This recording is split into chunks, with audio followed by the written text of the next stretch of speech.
ìfọ̀rọ̀wérọ̀ kan tí Alhaji Oriyomi ṣe gbà tó ń ṣàlàyé àwọn nǹkan tó ní gẹ́gẹ́ bí àfojúsùn láti mú ìpínlẹ̀ Ọ̀yọ́ gòkè àgbà, láti jẹ́ kí ìpínlẹ̀ Ọ̀yọ́ ó tún lọ sí ìpele míì tó tún ga ju eléyìí tí ó wà lọ. Lára àwọn nǹkan tí Alhaji Oriyomi sọ ni pé ìṣòro àìríná lò, ìṣòro àìríná fi ṣiṣẹ́, ìṣòro ìdákúrekú náà yóò dohun ìgbàgbé nípínlẹ̀ Ọ̀yọ́. Ó jẹ́ pé ìpínlẹ̀ Ọ̀yọ́ máa rí iná lò fún 24 hours. Alhaji Oriyomi wá ní àwọn ó ṣeé ṣe ṣùgbọ́n yóò jẹ́ face by face. Táwọn bá ti ń parí ìkan o, àwọn ti kíni, àwọn mọ̀ táwọn kan bá ti ń lo 24 hours, àwọn míì wọ́n máa lo 24 hours, àwọn míì wọ́n máa lo 24 hours gẹ́gẹ́ bí Alhaji Oriyomi bí ó ṣe ṣàlàyé. Ìwé ìròyìn kan wá gbé ọkọ̀ sí ojú òpó wọn. Àwọn èèyàn wá ń fi èrò àti ìwòye tí wọ́n sọwọ́ lórí ṣé ẹ̀jẹ̀ láàpẹ ni àbí àdéhùn wípé ìpínlẹ̀ Ọ̀yọ́ wọ́n máa gbádùn ná fún 24 hours tí àwọn ará ìpínlẹ̀ Ọ̀yọ́ kan bá dìbò fóun tó ń bá di gómìnà ìpínlẹ̀ Ọ̀yọ́ gẹ́gẹ́ bí Alhaji Oriyomi ṣe sọ.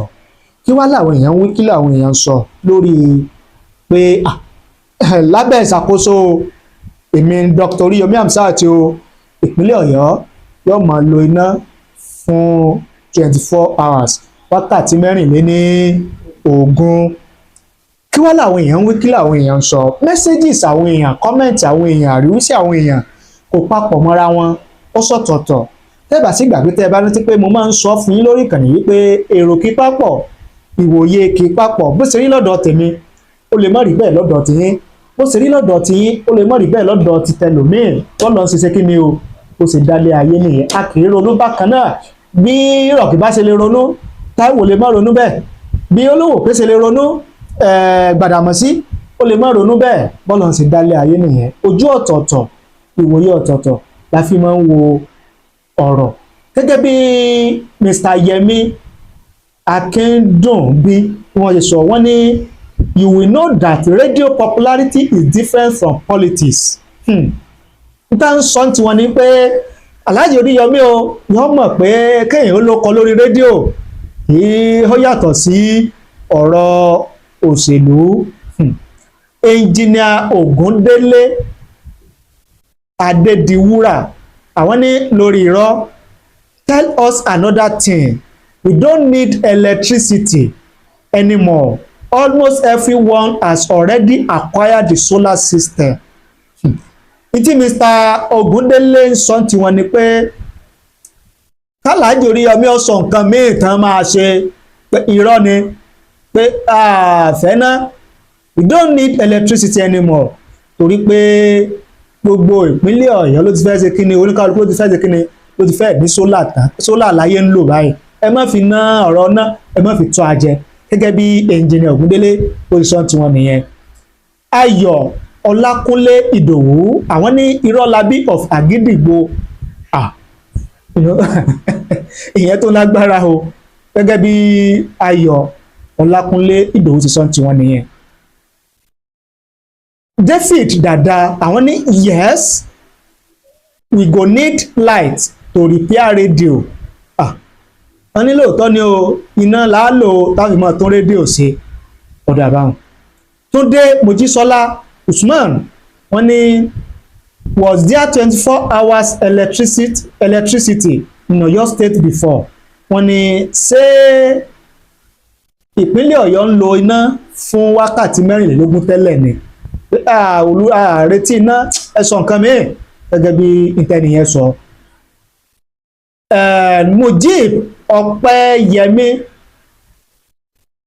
Ọpẹ́yẹmí Wàlíyá wọ́n ní on your mandate we stand Alhaji Oriyomi 2027 no second.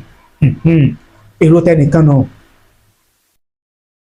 Túnmi ṣe Mákindé tẹni yìí sọ lágbára nìka Pópóọlá Ọmọ́táyọ̀ àwọn ní you can solve electricity problems. What we need is good roads to nook and cranny of Oyo State from rural to urban.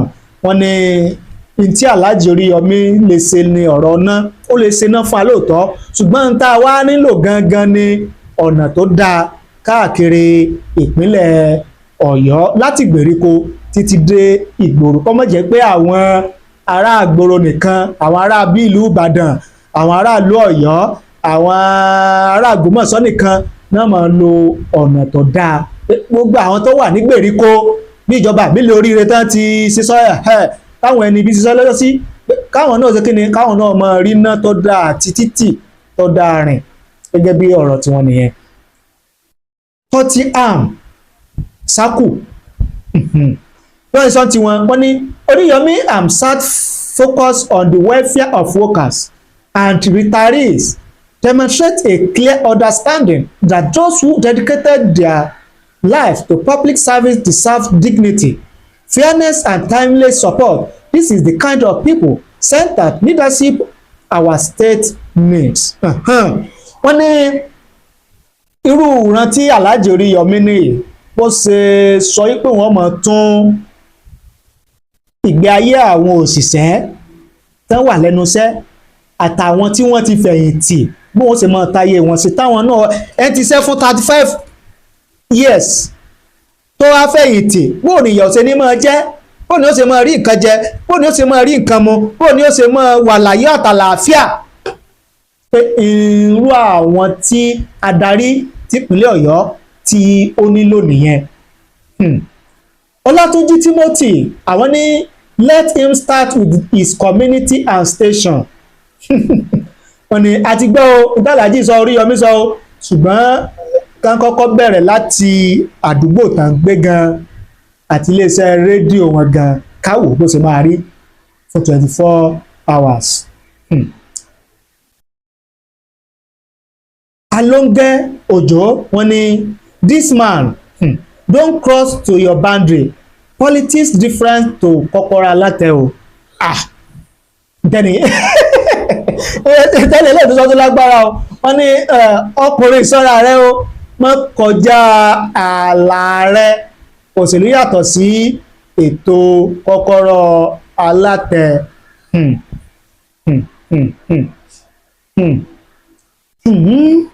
Adébòmí Julius Olúwafẹ́mi àwọn ní we are using 24/7 electricity in my area say something else àlàyé ṣé ìjà ni Mr. Adébòmí ní wàá bí o ládùúgbò mi à ń lò náà fún 24 hours 7 days ní àdúgbò tèmi gbé o à ń lò náà fún 24 hours sọ nǹkan mìíràn fún wa má mú lẹ̀ mọ́ gẹ́gẹ́ bí ìtẹnìyẹn sọ téèyàn bá rí èdè kọ́mẹ́ǹtì yẹn. Sínà Fọlọ́run sọ wọ́n ní when they said this man don't have anything to offer Oyo State some novice will come out and defend him. Even Lagos with over 50% of Nigeria income did not have 24 hours electricity. Those that will give us a cloth we check the one that person wear first. Ìtẹnìyẹn sọ ni pé ẹni tí ó fún ni láṣọ ẹ parí ẹ wọ́n ní tọrọ ẹ ní àwò wọ́n nípínlẹ̀ Èkó gan tó jẹ́ pé èrò pọ̀ ń bẹ tó jẹ́ pé 50% of Nigeria income did not tó jẹ́ pé owó tán rí ń bẹ gan tó jẹ́ pé owó tán rí ń bẹ ìlàjì owó tí Nàìjíríà ń rí ilẹ̀ kò ń rí àwọn gan ọ̀sẹ̀ kí ni o ìjọba wọn ò pèsè náà fún wọn fún 24 hours nípínlẹ̀ Ògùn nípínlẹ̀ Èkó Lagos State káwa mọ́sọ̀pínlẹ̀ Ọ̀yọ́ wọ́n ní tá bá ń sọ pé Oríyọmí ò ní nǹkan tó fẹ́ ṣe fún ìpínlẹ̀ Ọ̀yọ́ wọ́n ní àwọn tó nífẹ̀ẹ́ Alhaji Oriyomi wọ́n mọ̀ sọ pé irọ́ làwọn ń pa wọ́n mọ̀ defend ẹ̀ wọ́n ní ẹ̀yin náà wo lámbà tí Oriyomi mú fún wa. Ẹ wo ẹjẹ́ àfimọ́ ń bẹ̀ yẹn oríṣiríṣi messages òun làwọn èèyàn fi ń sọwọ́ síbẹ̀ náà ara wọn tí wọ́n ń sọ yí pé Alhaji Oriyomi làwọn ó ṣe o bó ṣe rí nìyẹn oníkálukú ló lẹ́tọ̀ọ́ láti wo òye ọ̀rọ̀ bẹ́ẹ̀ láti fi èrò rẹ̀ síta. ní táwọn èèyàn kan fi ń sọwọ́ la mú wá fún yín yẹn ó ṣe rí nìyẹn. bóò ló ṣe rí lọ́dọ̀ tí Alhaji Oriyomi ní tó ń bá kàn tiẹ̀ di gómìnà ìpínlẹ̀ Ọ̀yọ́ o iná ò lè jẹ́ problem nípínlẹ̀ Ọ̀yọ́. ìpèsè iná yóò wà nípínlẹ̀ Ọ̀yọ́ fún 24 hours ṣùgbọ́n face by face ni ló máa jẹ́. Alhaji Oriyomi là o kí lè ro tiyín kí lè wòye tiyín ẹ fi ṣọwọ́ sí wa láàyè comment nísàlẹ̀ prógrámù yìí á kà á sì ṣe àgbéyẹ̀wò rẹ̀ gẹ́gẹ́ bí ìṣe wa. ẹ ṣé bẹ́ẹ̀ ṣe ń wò ẹ ṣé bẹ́ẹ̀ ṣe ń gbọ́ wa. ẹ má gbàgbé o ẹ bá ní pín ẹ bá ní share rẹ̀ kí ẹ sì jẹ́ ká mọ èrò àti òye tiyín. ẹ̀yin tẹ́ ẹ bá ti subscribe mo máa ń sọ fún yín ẹ tètè lọ subscribe sórí ìkànnì yìí o kí ẹ bá ní pín ẹ bá ní share rẹ̀ kẹ́ ẹ tó wá tẹ notification bell ìyẹn aago rán mi létí tí ó wà ní ìsàlẹ̀ fídíò yìí. tẹ́ ẹ bá ti tẹ notification bell yẹn yóò mọ̀ fún láǹfààní láti máa mọ̀ tá a bá ti mú prógrámù wá tuntun wá fún yín lórí ìkànnì wa. kò ní jẹ́ pé yóò ti pẹ́ kẹ́ ẹ tó mọ rí àwọn prógrámù sí wa. àǹfààní tí ẹ rí ń bẹ nìyẹn. kò ná ní kankan kò ná ní 1 naira kódà ìrọ̀rùn ló bá dé.